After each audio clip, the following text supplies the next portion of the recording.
küçücük bir konuşma rica ediyorum. Gözünüz, aklınız, kulağınız burada olsun. Saygıdeğer büyüklerim, köylülerim, aynı zamanda aramızda bulunan misafirlerimiz. Öncelikle sizleri saygılarımla ve sevgilerimle selamlıyorum. Derneğimizin kuruluşundan bugüne gerek başkanlarıma, gerek dernek yöneticilerime, ağalarıma ve köy halkıma katkılarından dolayı sonsuz teşekkür ederim. Biliyorsunuz ki ülke ve toplum olarak zorlu bir süreçten geçtik. Yerimize uzak kaldık. Nihayetinde bugünlere ulaştık. Yönetimim olarak böyle bir piknik organize ederek birlik beraberliğimizin devamını diliyorum. Hepinize iyi eğlenceler dilerim. Teşekkür ederiz başkanım, sağ olasın. İşlerin kolay olsun. Sana da yardımcı olan bütün arkadaşlarımıza şimdiden sonsuz teşekkür ediyoruz. Evet, satışlar devam ediyor. Şimdi kısaca önce biraz halay çekeceğiz. Ondan sonra bir oyun oynayacağız. 2 oyun oynayacağız. Ondan sonra burada gördüğünüz biraz önce satılan biletlerin karşılığı olan hediyelerden sizlere çekiliş yapacağız.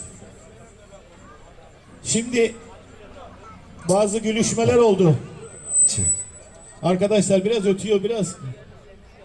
Şimdi numaralar 10 gün önceden hazırlandı, kapatıldı ve numaralar kaçıncı noterdi başkanım?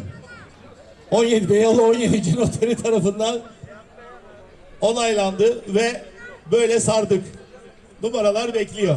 Şimdi çekilişin ayrıntısını söylüyorum. Hiçbir hediye üzerinde arkadaşlar numara yok. Buradaki numaraları biz hediye çekeceğiz. Diyorum ki atıyorum işte bir ses bombası için buradan bir numara çekeceğiz. Satılmayan biletler için de onları ayıracağız. Hediyelerin tamamını bugün dağıtacağız. Herkesin bilgisi olsun. Ve misafirlerimiz de yavaş yavaş sahneye doğru gelsinler rica ediyorum.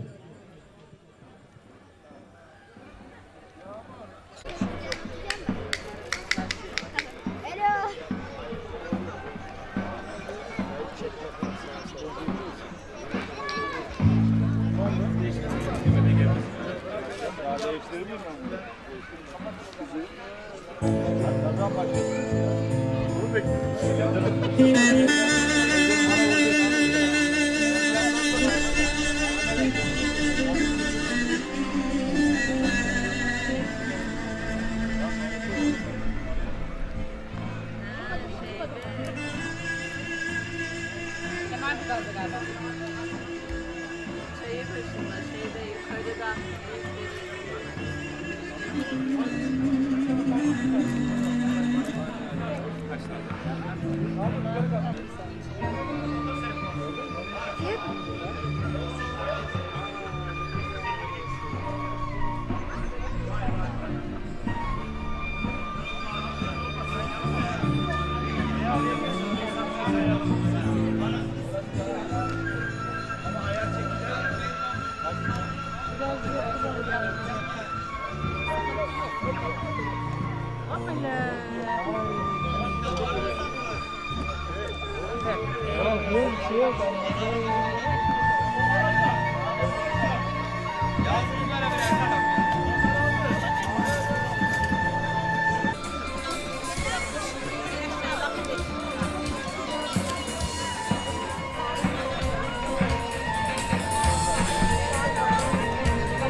Dizini biraz daha oturun.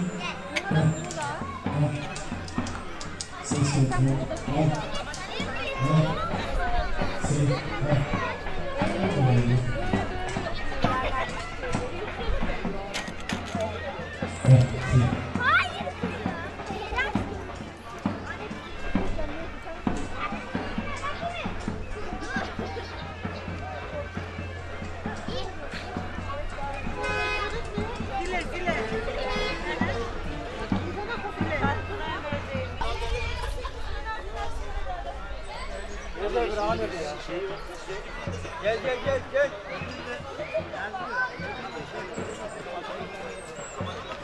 Kandırdın beni.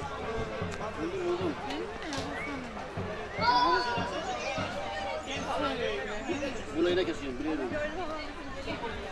Buradan çıktın lan. Oynayalım mı hadi? Tamam abi. Ali Hasan beni çekti ablaya. Arif bana havuçtan diyor, babam bunu diyor. Altı mı abi? Çekiliş yapıyorlar. Şansınız bol olsun. Tamam abi. Kayıt altına alıyorlar bak, kayıt altına alıyorlar. Allah Allah. Biletçileri de çek abla. Kamerayı çekiyor. Lan olmuyor ya. Biliyorsun oğlan. Oğlan mı? Kaldır, kaldır. Pazarlık mı var? Kameraya bakın. Kameraya bakın. Kameraya bakın. Bak. Bunlar şu an Pazarlık mı yapıyorsun? Almıyorlar ya. Almıyorlar mı? Bak kayıt altındasınız. 5'er tane yazdım. tamam. Ya 5 yetmez ya. Biz 6 tane aldık.